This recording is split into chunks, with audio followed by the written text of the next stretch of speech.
12वीं जमात के नवे सिलेबस के मुताबिक जोग्राफी के इस लैक्चर दे विच मैं तजिंदर सिंह सरकारी सीनियर सैकेंडरी स्कूल चीता कला जिला अमृतसर दो एजुसेट के स्टूडियो तो जोग्राफी पढ़न वाले सारे विद्यार्थी ਅਤੇ ਉਹਨਾਂ ਦੇ बहुत ही सत्कारयोग अध्यापक साथियों का बहुत बहुत स्वागत करदा। अज का जो विषा मैं तुहाडे नाल साझा करन जा रहा हाँ ये भूगोलिक विचारधारा दे नाल संबंधित है। हर सबजैक्ट की हर विषय की एक खास विचारधारा हुंदी है, एक फलसफा हुंदा है। सो अज दे इस लैक्चर दे विच असी determinism, possibilism and neo determinism जिन्हों असी पंजाबी कहांगे नियतिवाद, संभवतावाद अते नव नियतिवाद, इस बारे असी गल करांगे। मेरी गुजारिश है तमाम जोग्राफी पढ़न वाले विद्यार्थियों नूं कि वो कॉपी पेन जरूर लैन और जो डेफिनेशनस इहदे विच मैं तुहाडे नाल साझियां करन जा रहा हाँ वो जरूर नोट करो और इस लैक्चर नूं ध्यान नाल सुनोगे तां तुहानूं बड़ी जल्दी ये सारे जिहड़े कंसैप्ट हैं वो क्लीयर हो जाएंगे। सो शुरुआत करते हाँ। सब तो पहला असी गल करनी है नियतिवाद की, डिटरमिनिज्म की। नियतिवाद एक सर्व प्रवाणित विचार है कि वातावरण जो है, एनवायरनमेंट जो है, वो इंसान दियां कारज विधियां नूं नियंत्रित करता है।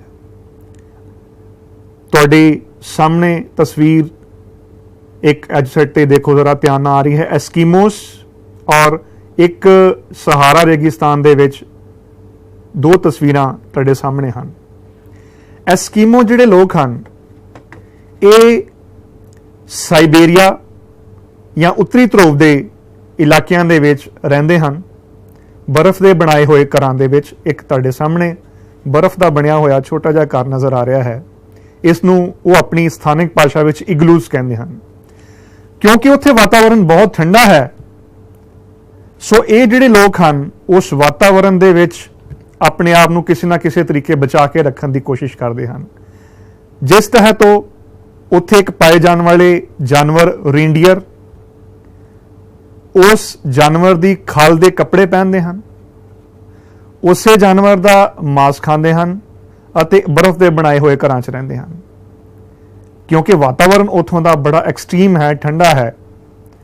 उन्हां लोकां नूं अगर उत्थे जिंदा रहना है उन्होंने तो उन्होंने उस तरीके दे नाल उस वातावरण के लिहाज नाल इस तरह नाल जीना पएगा। दूसरे पासे एक तस्वीर होर तुहाडे सामने नज़र आ रही है जो ये सहारा रेगिस्तान की है। रेगिस्तान दे विच तापमान बहुत उच्चा होंदा है दिन वेले और लोग जिहड़े हन वो ऊँटां की सवारी ही ज़्यादा करते हैं क्योंकि वातावरण इस तरह का है। उन्होंने अपने आप को रेगिस्तानी इलाकों च बचाने लई इस तरह के तौर तरीके अपनाने पैणगे। अगर तुसीं लोकां दे कपड़ियां वाल ध्यान नाल देखो तो उन्होंने मूँह सिर ढके हुए आ क्योंकि रेता जदों उड़दी है, डस्ट डेविल्स तूफान जदों रेगिस्तान चलते हैं बहुत वड्डे, तो अपने आप को बचाने लई इस तरह के पहरावे और इस तरह के जीण के तौर तरीके उन्होंने अपनाने पैंदे हैं। गर्म इलाकों दे विच लोकां नूं पानी का इंतजाम भी करना पैंदा है सरवाइव करने लई। जिन्हां इलाकों च बारिश बहुत ज़्यादा पैंदी है, उदाहरण लई मासिनरम साडे उत्तर पूर्वी मेघालय दे विच वो जगह है जिथे संसार दे विच सब तो ज़्यादा बारिश पैंदी है। उत्थे लोकां नूं भी सरवाइव करने लई जिहड़ा है वो उस मौसम के लिहाज नाल अपना जीण का तरीका अपनाना पैंदा है। सो दूजे शब्दों च असीं ये कह सकते हाँ कि संसार विच मनुखी विहार के वखरेविਆਂ नूं संसार विचले कुदरती ਅਤੇ भौतिक वातावरण के वखरेविਆਂ के पक्ष तो ही समझा जा सकता है।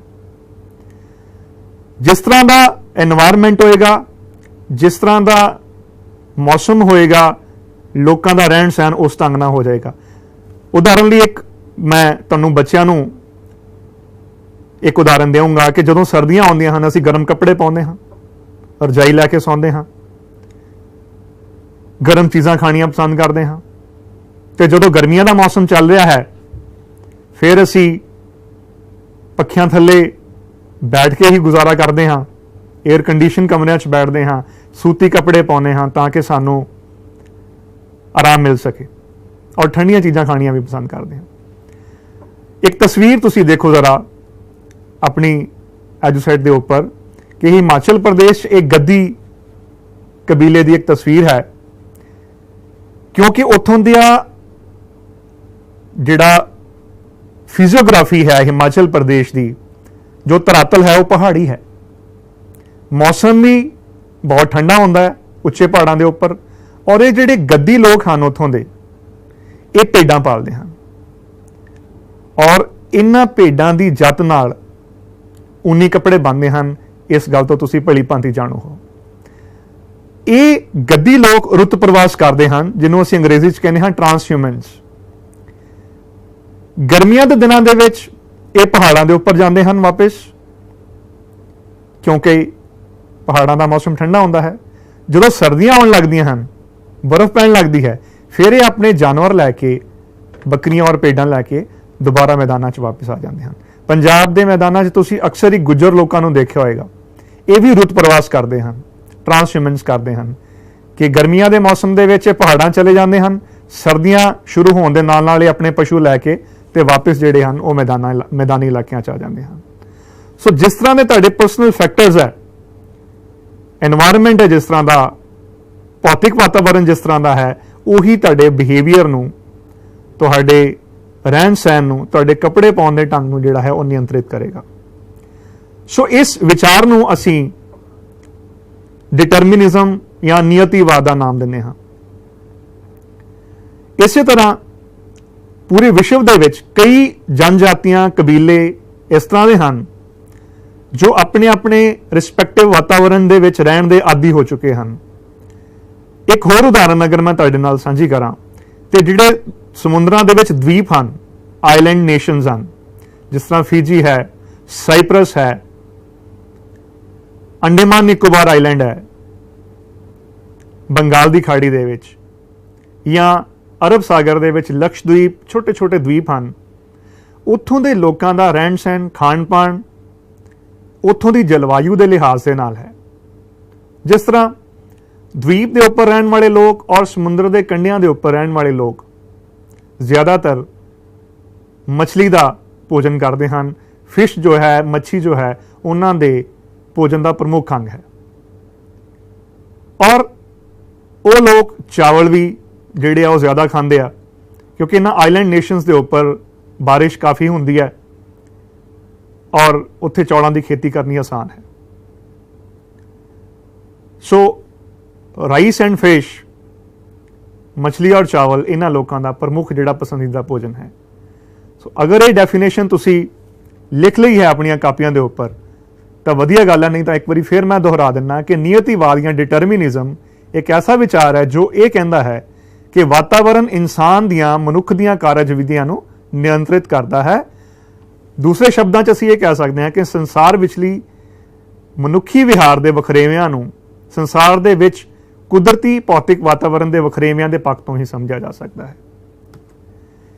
ਜਿਹੜੇ ਫਲਸਫੇ, ਪਹੁੰਚ ਵਿਧੀਆਂ ਤੇ ਸਿਧਾਂਤ ਵਾਤਾਵਰਣ ਸੰਬੰਧੀ ਸਰੋਕਾਰਾਂ ਵਿੱਚੋਂ ਉਪਜਦੇ ਹਨ, ਉਹਨਾਂ ਨੂੰ ਵਾਤਾਵਰਣੀ ਨਿਯਤੀਵਾਦ ਜਾਂ ਐਨਵਾਇਰਮੈਂਟਲ ਡਿਟਰਮਿਨਿਜ਼ਮ ਕਿਹਾ ਜਾਂਦਾ ਹੈ, ਕਿਉਂਕਿ ਵਾਤਾਵਰਣ ਹੀ ਉੱਥੋਂ ਦਾ ਭੂਗੋਲਿਕ ਵਤੀਰਾ ਜੋ ਹੈ ਉਹ ਨਿਯੰਤਰਿਤ ਕਰਦਾ ਹੈ। ਸਭ ਤੋਂ ਪਹਿਲਾਂ ਇਸ ਵਿਚਾਰ ਦਾ ਸਮਰਥਨ ਜਿਹੜਾ ਆਫੀਸ਼ੀਅਲੀ ਕੀਤਾ ਸੀ ਉਹ ਅਰਬ ਦੇ ਇੱਕ ਜੀਓਗ੍ਰਾਫਰ ਸੀ, ਭੂਗੋਲਵੇਤਾ ਸੀ, ਇਬਨ ਖੁਲਦੁਨ। ਉਹਨਾਂ ਨੇ ਇਹ ਕਿਹਾ ਸੀ ਕਿ ਸਹਾਰਾ ਦੇ ਵਿੱਚ ਰਹਿਣ ਵਾਲੇ ਜਿਹੜੇ ਲੋਕ ਹੈ ਅਫਰੀਕਾ ਦੇ ਵਿੱਚ, ਉਹਨਾਂ ਦਾ ਰੰਗ ਕਾਲਾ ਹੈ ਕਿਉਂਕਿ ਉੱਥੇ ਸੂਰਜ ਦੀਆਂ ਕਿਰਨਾਂ ਸਿੱਧੀਆਂ ਪੈਂਦੀਆਂ ਹਨ। ਅਗਰ ਤੁਸੀਂ ਭੂਮੱਧ ਰੇਖਾ ਦੇ ਆਸ-ਪਾਸ ਨੇੜੇ ਰਹਿਣ ਵਾਲੇ ਲੋਕਾਂ ਦੀ ਚਮੜੀ ਦਾ ਰੰਗ ਅਗਰ ਤੁਸੀਂ ਦੇਖੋ ਤਾਂ ਜ਼ਿਆਦਾਤਰ ਡਾਰਕ ਕੰਪਲੈਕਸ਼ਨ ਹੈ, ਉਹਨਾਂ ਦਾ ਰੰਗ ਕਾਲਾ ਹੈ, ਸਿਆਹ ਰੰਗ ਹੈ। ਇਬਨ ਖੁਲਦੂਨ ਦਾ ਇਹ ਮੰਨਣਾ ਸੀ ਕਿ ਇਹ ਚਮੜੀ ਦਾ ਡਾਰਕ ਹੋਣਾ, ਉਹਦੀ ਵਜ੍ਹਾ ਇਹ ਹੈ ਕਿ ਉੱਥੇ ਸੂਰਜ ਦੀਆਂ ਕਿਰਨਾਂ ਸਿੱਧੀਆਂ ਪੈਂਦੀਆਂ ਹਨ। ਦੂਸਰੀ ਉਦਾਹਰਨ ਇੱਕ ਹੋਰ ਤੁਸੀਂ ਨੋਟ ਕਰ ਸਕਦੇ ਹੋ ਕਿ ਅਰਸਤੂ ਨੇ, ਐਰਿਸਟੋਟਲ ਨੇ ਵੀ ਇਹ ਕਿਹਾ ਸੀਗਾ कि ठंडे देशां दे जिहड़े लोग आ वो बहुत दलेर होंदे आ, पर उन्हां दे विच राजनीतिक संगठन ते गुआंढी मुल्कां ते राज करन दी समर्था की कमी होंदी है। कहण दा अर्थ है कि अरस्तू का यह मनना सी कि जिहड़े ठंडे मुल्कां दे लोग है, जिवें मध्य यूरोप के लोग जो हैं, साइबेरिया के जो लोग हैं, इन्हां लोकां दे विच दूसरे देशों के उपर राज करने की समर्था नहीं होंदी, भावें कि बहुत दलेर होंदे आ उत्थों की जलवायु की वजह के नाल। दूसरा उन्हें गल कही कि एशिया दे विच रहन वाले लोग, जिहदे च साडा भारत भी शामिल है, इन्हां लोकां च दलेरी की कमी है, जिस कारण वो गुलाम रहिंदे हन अते गुलामी नाल ग्रस्त रहना उन्हां दी कुदरती हालत है। ये विचार अरस्तू ने दिता सी सब तो पहला, क्योंकि अरस्तू खुद यूनान का रहन वाला सी, ग्रीस का रहन वाला सी, इस करके उहदा यह विचार सी कि जिहड़े यूनान के लोग हैं वो मध्य अक्षांश दे विच रहन वाले हैं, मिड लैटीट्यूड दे रहन वाले हैं, इस करके पूरी दुनिया ते राज करने की समर्था रखते हैं। उन्हां दा ब्लड जो है, खून जो है बेहतरीन है। तुसीं 9वीं जमात दे विच दूसरा विश्व युद्ध पढ़िया होएगा अपने इतिहास की किताब दे विच, अगर तुसीं ध्यान दिता होए तो हिटलर का यह मनना सी कि जर्मनी के लोग शुद्ध आर्यन हैं, उन्हां दी जो प्रजाति है वो सब तो बहादुर है, जंगजू है। सो ये विचार अरस्तू ने सब तो पहला दिते सन। जर्मन के एक जोग्राफर फ्रेडरिक राडज़ल वो भी यही मानते सन कि जर्मन के लोग जिहड़े हैं वो बेहतरीन हैं, क्योंकि उत्थों की जलवायु बेहतरीन है, अच्छी है। इन्हां विचारां दा समर्थन करने वाले जिहड़े होर जोग्राफर्स या महान व्यक्ति होए हैं, अगर तुसीं एक नक्शा देखो दुनिया का एक तुहाडे सामने कि सेंटर दे विच यूनान है, तो यूनान के रहने वाले लोग सब तो बेहतरीन होंदे हन, ये मनना सी अरस्तू का। अपने एजुसेट की स्क्रीन पर अगर तुसीं देखो, एक स्लाइड आ रही है तुहाडे कोल कि अरस्तू, स्ट्रैबो ये भी यूनान दे सी, रिटर, WM डेविस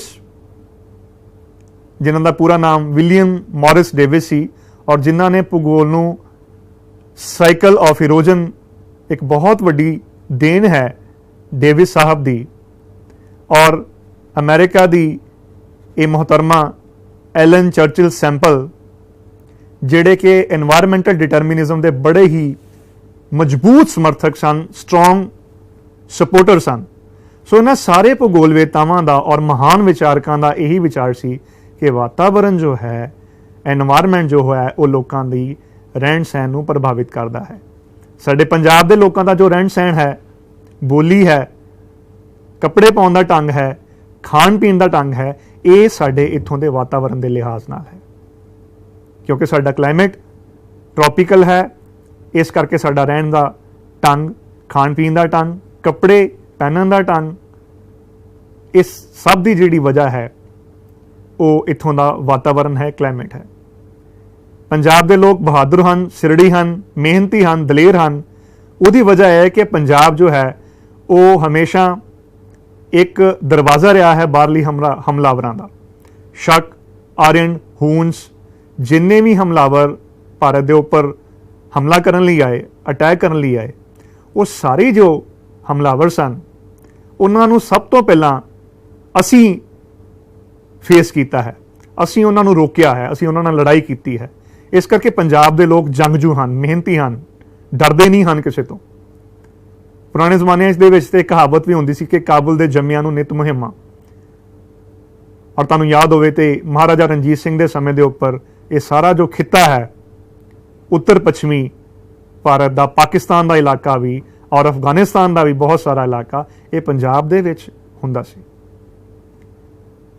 सो ये सारे विचारक जिहड़े मैं तुहाडे नाल नाम साझे कीते हैं, ये इस विचार के समर्थक सन कि वातावरण जो है वो मनुख के कारज नूं, मनुख के रहन सहन नूं प्रभावित करता है। ये विचार है एनवायरमेंटल डिटरमिनिज्म का। अगे चलते हैं। संभवतावाद या पॉसिबलिज्म। पॉसिबलिज्म या संभवतावाद ਉਹ ਫਲਸਫਾ ਹੈ ਜੋ ਕਿ ਮਨੁੱਖ ਅਤੇ ਵਾਤਾਵਰਣ ਦੇ ਪਰਸਪਰ ਸੰਬੰਧ ਨੂੰ ਇੱਕ ਬਿਲਕੁਲ ਵੱਖਰੇ ਢੰਗ ਨਾਲ ਬਿਆਨ ਕਰਦਾ ਹੈ। ਇਹ ਡਿਟਰਮਿਨਿਜ਼ਮ ਤੋਂ ਬਿਲਕੁਲ ਉਲਟਾ ਹੈ। ਇਹ ਮਨੁੱਖ ਨੂੰ ਵਾਤਾਵਰਣ ਦੇ ਇੱਕ ਕਾਰਜਸ਼ੀਲ ਕਾਰਕ ਵਜੋਂ ਪੇਸ਼ ਕਰਦਾ ਹੈ, ਇੱਕ ਐਕਟਿਵ ਏਜੰਟ। ਸੋ ਇਹ ਨੋਟ ਕਰ ਲਓ ਆਪਣੀ ਕਾਪੀਜ਼ ਦੇ ਉੱਪਰ ਬੇਟਾ। ਸੰਭਵਤਾਵਾਦ ਉਹ ਫਲਸਫਾ ਹੈ ਜੋ ਕਿ ਮਨੁੱਖ ਅਤੇ ਵਾਤਾਵਰਣ ਦੇ ਪਰਸਪਰ ਸੰਬੰਧ ਨੂੰ ਵੱਖਰੇ ਢੰਗ ਨਾਲ ਬਿਆਨਦਾ ਹੈ, ਮਨੁੱਖ ਨੂੰ ਵਾਤਾਵਰਣ ਦੇ ਕਾਰਜਸ਼ੀਲ ਕਾਰਕ ਵਜੋਂ ਪੇਸ਼ ਕਰਦਾ ਹੈ। ਜੋ ਤਸਵੀਰ ਤੁਹਾਡੇ ਸਾਹਮਣੇ ਨਜ਼ਰ ਆ ਰਹੀ ਹੈ ਇਹ ਫਰਾਂਸ ਦੇ ਇੱਕ ਜੀਓਗ੍ਰਾਫਰ ਪੌਲ ਵਿਡਾਲ ਡੀ ਲਾ ਬਲਾਸ਼ ਦੀ ਹੈ, ਜਿਹੜੇ ਕਿ ਇਹ ਮੰਨਦੇ ਸਨ ਕਿ ਆਦਮੀ ਇੱਕ ਐਕਟਿਵ ਏਜੰਟ ਹੈ, ਪੈਸਿਵ ਨਹੀਂ ਹੈ। ਇਨਸਾਨ ਬਹੁਤ ਸਿਆਣਾ ਹੋ ਚੁੱਕਾ ਹੈ। ਸੋ ਉਹਨਾਂ ਨੇ ਇਹ ਸਮਰਥਨ ਇਸ ਵਿਚਾਰ ਦਾ ਸਭ ਤੋਂ ਪਹਿਲਾਂ ਕੀਤਾ ਸੀਗਾ। ਇਸ ਮਤ ਅਨੁਸਾਰ ਕੁਦਰਤੀ ਵਾਤਾਵਰਣ ਸਾਨੂੰ ਕਈ ਬਦਲ ਪ੍ਰਦਾਨ ਕਰਦਾ ਹੈ, ਕਈ ਓਪਰਚੁਨਿਟੀਜ਼ ਦਿੰਦਾ ਹੈ ਕਿ ਕੁਦਰਤ ਸਾਨੂੰ ਇੰਨਾ ਸਿਆਣਾ ਬਣਾ ਦਿੰਦੀ ਹੈ ਕਿ ਕਿਹੋ ਜਿਹੇ ਵਾਤਾਵਰਣ ਦੇ ਵਿੱਚ ਕਿਸ ਤਰ੍ਹਾਂ ਅਸੀਂ ਜੀਣਾ ਹੈ, ਕਿਸ ਤਰ੍ਹਾਂ ਆਪਣੇ ਆਪ ਨੂੰ ਬਚਾਉਣਾ ਹੈ। ਇਸ ਮਤ ਅਨੁਸਾਰ ਕੁਦਰਤੀ ਵਾਤਾਵਰਣ ਸਾਨੂੰ ਕਈ ਬਦਲ ਪ੍ਰਦਾਨ ਕਰਦਾ ਹੈ, ਜਿਨ੍ਹਾਂ ਦੀ ਗਿਣਤੀ ਵਿੱਚ ਕਿਸੇ ਸੱਭਿਆਚਾਰ ਸਮੂਹ ਦੇ ਗਿਆਨ ਅਤੇ ਤਕਨੀਕ ਵਿੱਚ ਵਾਧੇ ਨਾਲ ਇਜ਼ਾਫਾ ਹੁੰਦਾ ਰਹਿੰਦਾ ਹੈ। ਆਪਾਂ ਸ਼ੁਰੂ 'ਚ ਗੱਲ ਕੀਤੀ ਸੀ ਕਿ ਐਸਕੀਮੋ ਲੋਕ ਇਗਲੂਜ਼ ਦੇ ਵਿੱਚ ਰਹਿੰਦੇ, ਬਰਫ਼ ਦੇ ਬਣਾਏ ਹੋਏ ਘਰਾਂ ਦੇ ਵਿੱਚ, ਪਰ ਅੱਜ ਦੀ ਤਾਰੀਖ ਦੇ ਵਿੱਚ ਸਾਈਬੇਰੀਆ ਦਾ ਇਲਾਕਾ ਬਹੁਤ ਹੀ ਤਰੱਕੀ ਯਾਫਤਾ ਹੋ ਚੁੱਕਾ ਹੈ। ਅਗਰ ਤਸਵੀਰ ਤੁਸੀਂ ਦੇਖੋ ਤਾਂ ਇੱਕ ਯੂਨੀਵਰਸਿਟੀ ਦੀ ਬਿਲਡਿੰਗ ਸਾਈਬੇਰੀਆ ਦੇ ਵਿੱਚ ਬਣੀ ਹੋਈ ਹੈ।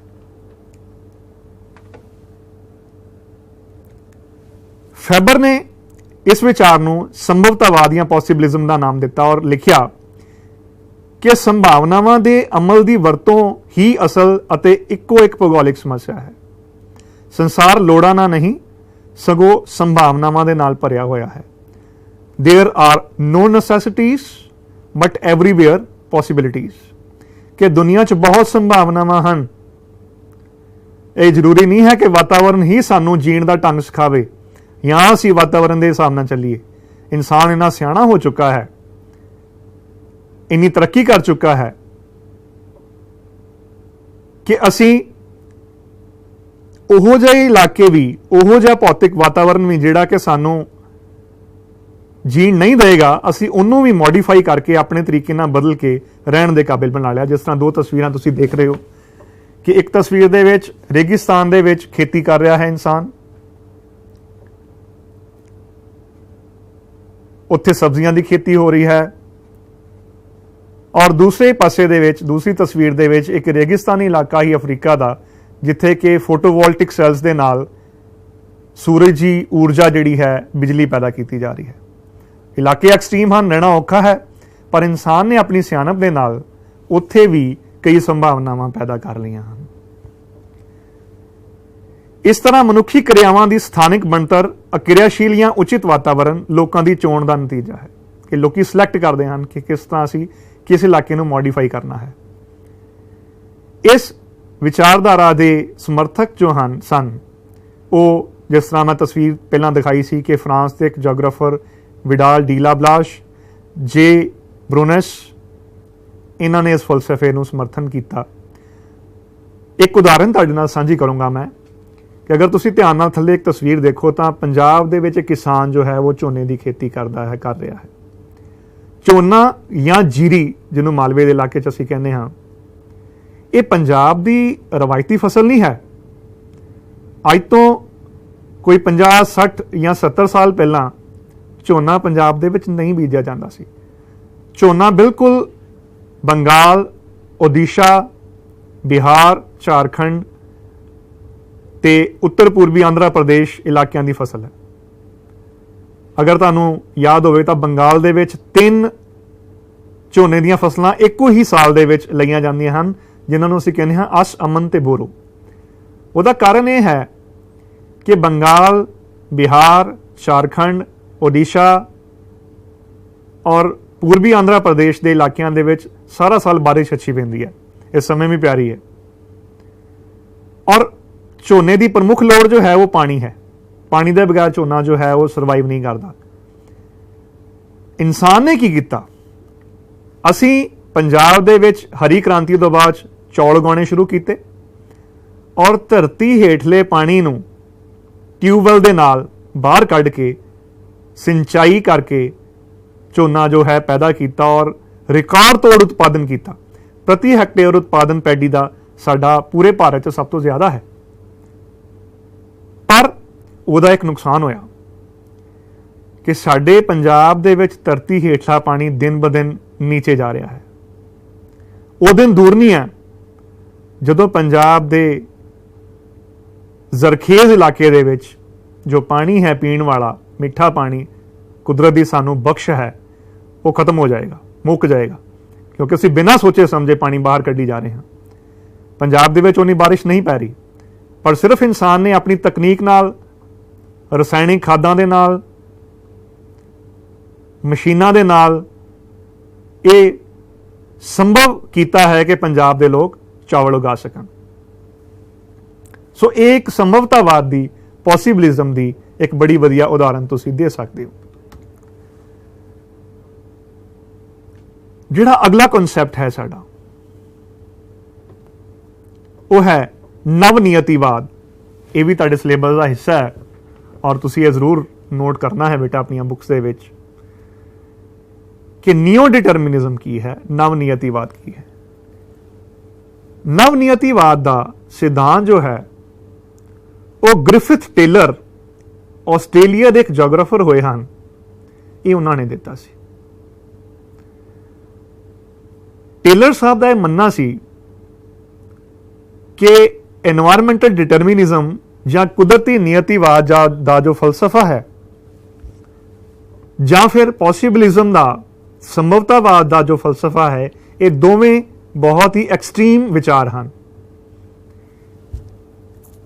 ਸਿਰਫ ਇਹ ਮੰਨ ਲੈਣਾ ਕਿ ਅਸੀਂ ਕੁਦਰਤ ਦੇ ਅਨੁਸਾਰ ਹੀ ਚੱਲੀਏ ਜਾਂ ਕੁਦਰਤੀ ਸਾਡੇ ਤੌਰ ਤਰੀਕਿਆਂ ਨੂੰ ਡਾਇਰੈਕਟ ਕਰੇ, ਇਹ ਵੀ ਬਿਲਕੁਲ ਇੱਕ ਸਹੀ ਨਹੀਂ ਹੈ। ਔਰ ਇਹ ਵੀ ਬਿਲਕੁਲ ਗਲਤ ਹੈ ਕਿ ਅਸੀਂ ਕੁਦਰਤ ਨੂੰ ਆਪਣੇ ਤਰੀਕੇ ਦੇ ਨਾਲ ਛੇੜਛਾੜ ਕਰਕੇ ਆਪਣੇ ਹਿਸਾਬ ਨਾਲ ਰਹਿਣ ਦੇ ਕਾਬਿਲ ਬਣਾਈ ਜਾਈਏ। ਇਹ ਪਰਵਾਹ ਹੀ ਨਾ ਕਰੀਏ ਕਿ ਕੁਦਰਤ ਨੂੰ ਸਾਡੇ ਕੰਮਾਂ ਕਾਰਾਂ ਦੇ ਨਾਲ, ਸਾਡੀ ਤਰੱਕੀ ਦੇ ਨਾਲ ਕੀ ਕੁਝ ਨੁਕਸਾਨ ਹੋ ਰਹੇ ਹਨ। ਗ੍ਰਿਫਿਥ ਟੇਲਰ ਨੇ ਇੱਕ ਵਿਚਲਾ ਮਾਰਗ ਸਾਨੂੰ ਦੱਸਿਆ, ਵਿਚਕਾਰਲਾ ਮਾਰਗ, ਮਿਡਵੇ, ਜਿਹੜਾ ਕਿ ਦੋਵੇਂ ਐਕਸਟ੍ਰੀਮਸ, এনवायरमेंटल ਡਿਟਰਮਿਨਿਜ਼ਮ ਔਰ ਪੋਸੀਬਿਲਿਜ਼ਮ ਦਾ ਵਿਚਕਾਰਲਾ ਰਸਤਾ ਸੀ ਕਿ ਨਾ ਤੇ ਇੱਕ ਐਕਸਟ੍ਰੀਮ ਵੱਲ ਜਾਇਆ ਜਾਏ, ਨਾ ਦੂਸਰੀ ਐਕਸਟ੍ਰੀਮ ਦੇ ਵੱਲ। ਟੇਲਰ ਨੇ ਇਸ ਨੂੰ ਨਾਮ ਦਿੱਤਾ ਸਟਾਪ ਐਂਡ ਗੋ ਡਿਟਰਮਿਨਿਜ਼ਮ ਜਾਂ ਰੁਕੋ ਤੇ ਜਾਓ ਨਿਯਤੀਵਾਦ। ਇਹ ਆਪਣੀਆਂ ਕਾਪੀਜ਼ ਦੇ ਵਿੱਚ ਜ਼ਰੂਰ ਨੋਟ ਕਰ ਲਿਓ। ਗ੍ਰਿਫਿਥ ਟੇਲਰ ਨੇ ਨਵਨੀਅਤੀਵਾਦ ਨੂੰ ਸਟਾਪ ਐਂਡ ਗੋ ਡਿਟਰਮਿਨਿਜ਼ਮ ਜਾਂ ਰੁਕੋ ਤੇ ਜਾਓ ਨਿਯਤੀਵਾਦ ਦਾ ਨਾਮ ਦਿੱਤਾ। ਤੁਸੀਂ ਸ਼ਹਿਰਾਂ ਦੇ ਵਿੱਚ ਅਕਸਰ ਜਾਂਦੇ ਹੋਵੋਗੇ ਜਾਂ ਦੇਖਿਆ ਜ਼ਰੂਰ ਹੋਏਗਾ ਕਿ ਸ਼ਹਿਰਾਂ ਦੇ ਵਿੱਚ ਲਾਲ, ਪੀਲੀ ਔਰ ਹਰੀ ਬੱਤੀਆਂ ਚੌਂਕਾਂ ਦੇ ਉੱਪਰ ਲੱਗੀਆਂ ਹੁੰਦੀਆਂ ਹਨ ਟ੍ਰੈਫਿਕ ਨੂੰ ਨਿਯੰਤਰਿਤ ਕਰਨ ਲਈ। ਲਾਲ ਬੱਤੀ ਦਾ ਅਰਥ ਹੁੰਦਾ ਹੈ ਕਿ ਰੁਕ ਜਾਓ, ਪੀਲੀ ਬੱਤੀ ਦਾ ਇਹ ਅਰਥ ਹੁੰਦਾ ਹੈ ਕਿ ਹੁਣ ਤੁਸੀਂ ਤਿਆਰ ਹੋ ਜਾਓ, ਔਰ ਹਰੀ ਬੱਤੀ ਦਾ ਮਤਲਬ ਹੈ ਕਿ ਤੁਸੀਂ ਤੁਰ ਪਾਓ। ਕਿ ਕੁਦਰਤ ਸਾਨੂੰ ਇੱਕ ਟ੍ਰੈਫਿਕ ਕੰਟਰੋਲਰ ਦੀ ਤਰ੍ਹਾਂ ਨਿਯੰਤਰਿਤ ਕਰਦੀ ਹੈ। ਜਦੋਂ ਅਸੀਂ ਕੁਦਰਤ ਨੂੰ ਬਹੁਤ ਜ਼ਿਆਦਾ ਨੁਕਸਾਨ ਪਹੁੰਚਾ ਦਿੰਦੇ ਹਾਂ ਤੇ ਕੁਦਰਤ ਸਾਨੂੰ ਰੋਕਦੀ ਹੈ। ਇੱਕ ਵਾਰੀ ਕੁਦਰਤ ਸਾਨੂੰ ਇਹ ਇਸ਼ਾਰਾ ਕਰਦੀ ਹੈ ਕਿ ਹੋਰ ਛੇੜਛਾੜ ਨਾ ਕਰੋ, ਕਿਤੇ ਇਹ ਨਾ ਹੋਵੇ ਕਿ ਕੁਦਰਤੀ ਆਫਤਾਂ ਇਸ ਪੂਰੇ ਸੰਸਾਰ ਨੂੰ ਮਨੁੱਖ ਤੋਂ ਵਿਹੀਨ ਕਰ ਦੇਣ ਜਾਂ ਇਨਸਾਨ ਔਰ ਇਨਸਾਨੀਅਤ ਦਾ ਖਾਤਮਾ ਹੋ ਜਾਏ। ਹਾਂ, ਅਗਰ ਅਸੀਂ ਕੁਦਰਤ ਨਾਲ ਛੇੜਛਾੜ ਨਹੀਂ ਕਰਦੇ, ਅਗਰ ਅਸੀਂ ਕੁਦਰਤ ਦਾ ਧਿਆਨ ਰੱਖਦੇ ਹਾਂ, ਦਰਖਤ ਉਗਾਉਂਦੇ ਹਾਂ, ਪੇੜ ਪੌਦੇ, ਪਸ਼ੂ ਪੰਛੀ, ਇਹ ਸਾਡੀ ਕਾਇਨਾਤ ਦਾ ਇੱਕ ਅਹਿਮ ਹਿੱਸਾ ਹਨ, ਅਗਰ ਅਸੀਂ ਇਹਨਾਂ ਨੂੰ ਬਚਾਉਂਦੇ ਹਾਂ ਤਾਂ ਫਿਰ ਸਾਨੂੰ ਕੁਦਰਤ ਵੀ ਇਹ ਪਰਮਿਸ਼ਨ ਦੇ ਦਿੰਦੀ ਹੈ, ਆਗਿਆ ਦੇ ਦਿੰਦੀ ਹੈ ਕਿ ਠੀਕ ਹੈ, ਹੁਣ ਤੁਸੀਂ ਮੈਨੂੰ ਵਰਤ ਸਕਦੇ ਹੋ, ਤੁਸੀਂ ਯੂਜ਼ ਕਰ ਸਕਦੇ ਹੋ। ਸੋ ਇਸ ਸਿਧਾਂਤ ਨੂੰ ਨਵ-ਨਿਯਤੀਵਾਦ ਕਿਹਾ ਜਾਂਦਾ ਹੈ। ਇਹਦਾ ਅਰਥ ਹੈ, ਮੈਂ ਦੁਬਾਰਾ ਰਿਪੀਟ ਕਰ ਦਿੰਦਾ ਹਾਂ, ਕਿ ਲਾਲ ਬੱਤੀ ਦਾ ਅਰਥ ਹੈ ਰੁਕੋ, ਪੀਲੀ ਬੱਤੀ ਜੋ ਕਿ ਲਾਲ ਤੇ ਹਰੀ ਬੱਤੀ ਦੇ ਵਿਚਾਲੇ ਹੈ ਤਿਆਰ ਹੋਣ ਲਈ ਵਕਫਾ ਪ੍ਰਦਾਨ ਕਰਦੀ ਹੈ, ਅਤੇ ਹਰੀ ਬੱਤੀ ਦਾ ਅਰਥ ਹੈ ਜਾਓ। ਇਹ ਸਿਧਾਂਤ ਇਹੀ ਦੱਸਦਾ ਹੈ ਕਿ ਨਾ ਤਾਂ ਕੋਈ ਸਥਿਤੀ ਸੰਪੂਰਨ ਭੌਤਿਕ ਬੰਧਨ ਹੈ ਨਿਯਤੀਵਾਦ, ਨਾ ਹੀ ਕੋਈ ਸਥਿਤੀ ਬਿਲਕੁਲ ਆਜ਼ਾਦੀ ਵਾਲੇ ਸੰਭਵਤਾ ਵਾਲੇ ਹਾਲਾਤ ਦੱਸਦੀ ਹੈ ਕਿ ਸਾਨੂੰ ਵਿਚਲਾ ਇਲਾਕਾ ਜਿਹੜਾ ਹੈ, ਵਿਚਲਾ ਰਸਤਾ ਅਪਣਾਉਣਾ ਪਏਗਾ। ਸਾਨੂੰ ਰੁਕਣਾ ਪਏਗਾ ਜਿੱਥੇ ਕੁਦਰਤ ਸਾਨੂੰ ਰੋਕੇਗੀ। ਜਦੋਂ ਸਾਨੂੰ ਸੁਧਾਰ ਦੀ ਇਜਾਜ਼ਤ ਦਿੰਦੀ ਹੈ ਤਾਂ ਸਾਨੂੰ ਸੁਧਾਰ ਕਰਨਾ ਪੈਣਾ ਹੈ। ਜੇ ਅਸੀਂ ਆਪਣੇ ਆਪ ਨੂੰ ਨਹੀਂ ਸੁਧਾਰਦੇ, ਆਪਣੇ ਤੌਰ ਤਰੀਕਿਆਂ ਨੂੰ, ਰਹਿਣ ਸਹਿਣ ਨੂੰ, ਧੜਾ-ਧੜ ਜੰਗਲ ਕੱਟੀ ਜਾ ਰਹੇ ਹਾਂ, ਫੈਕਟਰੀਆਂ ਲਾਈ ਜਾ ਰਹੇ ਹਾਂ, ਸਮੁੰਦਰਾਂ ਦੇ ਵਿੱਚ ਕੂੜਾ ਗੰਦਾ ਪਾਣੀ ਸੁੱਟੀ ਜਾ ਰਹੇ ਹਾਂ, ਧਰਤੀ ਹੇਠਲੇ ਪਾਣੀ ਨੂੰ ਜ਼ਹਿਰ ਬਣਾਈ ਜਾ ਰਹੇ ਹਾਂ, ਨਦੀਆਂ ਜ਼ਹਿਰੀਲੀਆਂ ਹੋ ਚੁੱਕੀਆਂ ਹਨ, ਤਾਂ ਕੁਦਰਤ ਇੱਕ ਵਾਰੀ ਤਾਂ ਸਾਨੂੰ ਜ਼ਰੂਰ ਇਸ਼ਾਰਾ ਕਰੇਗੀ ਕਿ ਰੁਕ ਜਾਓ। ਨਹੀਂ ਰੁਕੇ ਤਾਂ ਅੱਗੇ ਖਤਰਾ ਹੈ।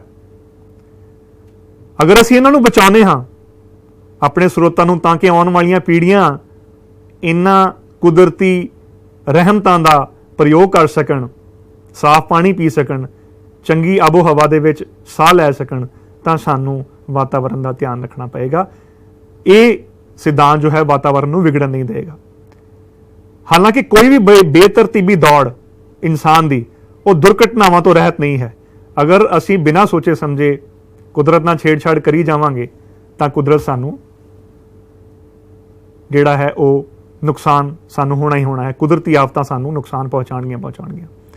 Four example, ozone depletion, ozone ਦੇ ਵਿੱਚ ਛੇਕ, ਗਲੋਬਲ ਵਾਰਮਿੰਗ, ਆਲਮੀ ਤਪਸ਼, ਗਲੇਸ਼ੀਅਰਸ ਦਾ ਪਿਘਲਣਾ, ਹਿਮ ਨਦੀਆਂ, ਲੈਂਡ ਡਿਗਰੇਡੇਸ਼ਨ, ਭੂਮੀ ਦੀ ਅਧੋਗਤੀ,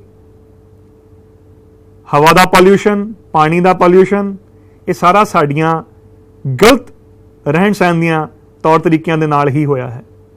ਸੋ ਨਵ-ਨਿਯਤੀਵਾਦ ਇੱਕ ਵਿਚਲਾ ਮਾਰਗ ਹੈ ਜਿਹੜਾ ਇਹ ਦੱਸਦਾ ਹੈ ਕਿ ਅਸੀਂ ਸੰਤੁਲਨ ਬਣਾ ਕੇ, ਬੈਲੈਂਸ ਰੱਖ ਕੇ ਚੱਲਣਾ ਹੈ। ਅਸੀਂ ਕੁਦਰਤ ਦੀ ਉਨੀ ਹੀ ਵਰਤੋਂ ਕਰਨੀ ਹੈ ਜਿੰਨੀ ਕਿ ਉਹ ਸਾਨੂੰ ਇਜਾਜ਼ਤ ਦੇਵੇ। ਲੋੜ ਤੋਂ ਵੱਧ ਵਰਤੋਂ ਮਨੁੱਖ ਨੂੰ ਜਿਹੜਾ ਹੈ ਉਹ ਖਤਮ ਕਰ ਦੇਗੀ। ਸੋ ਇੱਕ ਡਿਟਰਮਿਨਿਜ਼ਮ ਔਰ ਪੋਸੀਬਿਲਿਜ਼ਮ ਦਾ ਜੋ ਦਵੈਤ ਹੈ, ਡੂਅਲਿਜ਼ਮ ਹੈ, ਉਹਨੂੰ ਖਤਮ ਕਰਨ ਦੀ ਇੱਕ ਕੋਸ਼ਿਸ਼ ਹੈ। ਅਭਿਆਸ ਦੇ ਪ੍ਰਸ਼ਨਾਂ ਤੇ ਆਈਏ ਜ਼ਰਾ। ਇਹ ਸਾਰੇ ਜੋ ਅਸੀਂ এনवायरमेंटल ਡਿਟਰਮਿਨਿਜ਼ਮ ਜਾਂ ਪੋਸੀਬਿਲਿਜ਼ਮ ਦੀ ਗੱਲ ਕੀਤੀ ਹੈ, ਉਹਦੇ ਵਿੱਚ ਕੁਝ ਪ੍ਰਸ਼ਨ ਬਣਦੇ ਹਨ, ਉਹ ਵੀ ਨੋਟ ਕਰੋ। ਤੁਹਾਡੇ 12ਵੀਂ ਜਮਾਤ ਦੇ ਸਿਲੇਬਸ ਦੇ ਹਿਸਾਬ ਦੇ ਨਾਲ ਔਰ ਐਗਜ਼ਾਮੀਨੇਸ਼ਨ ਦੇ ਲਿਹਾਜ਼ ਦੇ ਨਾਲ ਜੋ ਪ੍ਰਸ਼ਨ ਆ ਸਕਦੇ ਹਨ ਉਹ ਤੁਹਾਡੇ ਸਾਹਮਣੇ ਹਨ। ਕਿ ਸਭ ਤੋਂ ਪਹਿਲਾ ਪ੍ਰਸ਼ਨ ਹੈ, ਨਿਯਤੀਵਾਦ ਕਿਸ ਨੂੰ ਕਿਹਾ ਜਾਂਦਾ ਹੈ? What is environmental determinism? ਕਿ environmental determinism ਉਹ ਸਿਧਾਂਤ ਹੈ ਜਿਹੜਾ ਇਹ ਦੱਸਦਾ ਹੈ ਕਿ ਕੁਦਰਤ ਔਰ ਭੌਤਿਕ ਵਾਤਾਵਰਣ ਇਨਸਾਨ ਦੀਆਂ ਗਤੀਵਿਧੀਆਂ ਨੂੰ ਕੰਟਰੋਲ ਕਰਦਾ ਹੈ। ਅਸੀਂ ਕੁਦਰਤ ਦੇ ਹਿਸਾਬ ਨਾਲ ਹੀ ਜੀਂਦੇ ਹਾਂ, ਰਹਿੰਦੇ ਹਾਂ। ਔਰ ਇਸ ਵਿਚਾਰ ਦਾ ਸਮਰਥਨ ਕਰਨ ਵਾਲੇ ਜਿਹੜੇ ਜੀਓਗ੍ਰਾਫਰ ਸਨ ਉਹ ਸਨ ਅਰਿਸਟੋਟਲ, ਅਰਸਤੂ, EC Semple, Carl Ritter, Strabo. ਇਹ ਸਾਰੇ ਜਿਹੜੇ ਭੂਗੋਲਵੇਤਾ ਸਨ ਉਹ এনवायरमेंटल ਡਿਟਰਮਿਨਿਜ਼ਮ ਨੂੰ ਸਮਰਥਨ ਕਰਦੇ ਸਨ। ਅਰਸਤੂ ਅਨੁਸਾਰ ਵਾਤਾਵਰਣ ਵੱਖ-ਵੱਖ ਖੇਤਰਾਂ ਦੇ ਲੋਕਾਂ ਨੂੰ ਕਿਵੇਂ ਪ੍ਰਭਾਵਿਤ ਕਰਦਾ ਹੈ। ਜਿਸ ਤਰ੍ਹਾਂ ਮੈਂ ਤੁਹਾਨੂੰ ਦੱਸਿਆ ਸੀ ਕਿ ਉਹ ਇਹ ਮੰਨਦਾ ਹੈ ਕਿ ਜਿਹੜੇ ਠੰਡੇ ਇਲਾਕੇ ਦੇ ਲੋਕ ਹਨ, ਠੰਡੇ ਦੇਸ਼ਾਂ ਦੇ ਲੋਕ ਹਨ, ਉਹ ਭਾਵੇਂ ਦਲੇਰ ਹਨ ਪਰ ਦੂਸਰੇ ਦੇਸ਼ਾਂ ਤੇ ਰਾਜ ਕਰਨ ਦੀ ਸਮਰੱਥਾ ਉਹਨਾਂ ਕੋਲ ਨਹੀਂ ਹੈ। ਏਸ਼ੀਆ ਦੇ ਲੋਕ ਗਰਮ ਇਲਾਕਿਆਂ 'ਚ ਰਹਿੰਦੇ ਹਨ, ਇਸ ਕਰਕੇ ਗੁਲਾਮ ਹਨ। ਗੁਲਾਮ ਰਹਿਣਾ ਉਹਨਾਂ ਦੀ ਨਿਯਤੀ ਹੈ, ਉਹਨਾਂ ਦੀ ਕਿਸਮਤ ਹੈ। ਨਿਯਤੀਵਾਦ ਦਾ ਸਮਰਥਨ ਕਰਨ ਵਾਲੇ ਕੋਈ ਦੋ ਭੂਗੋਲਵੇਤਾਵਾਂ ਦੇ ਨਾਮ ਲਿਖੋ। ਮੈਂ ਤੁਹਾਨੂੰ ਦੱਸਿਆ ਹੈ ਕਿ Arastu, Ellen Churchill Semple, Carl Ritter, ਇਹ ਸਾਰੇ ਜੋ ਹਨ ਉਹ ਡਿਟਰਮਿਨਿਜ਼ਮ ਦਾ ਸਮਰਥਨ ਕਰਨ ਵਾਲੇ ਸਨ। ਅਗਲਾ ਪ੍ਰਸ਼ਨ, ਸੰਭਵਤਾਵਾਦ ਜਾਂ ਪੋਸੀਬਿਲਿਜ਼ਮ ਕਿਸ ਨੂੰ ਕਹਿੰਦੇ ਹਨ? कि इंसान इन्ना सियाना हो चुका है कि वह कुदरत नूं अपने तरीके दे नाल ढाल सकता है। अगर गर्मी पै रही है तो एयर कंडीशन लगा लेंदा है, अगर सर्दी है तो कमरे दे विच हीटर ला के अपने आप नूं बचा लेंदा है, उस तरीके दे कपड़े पा लेंदा है। So there are no necessities everywhere possibilities. कोई लोड़ा नहीं हैं, सिर्फ संभावनावां हैं। इस दा विचार सब तो पहला फ्रांस के geographer Paul Vidal de la Blache ने दिता सी।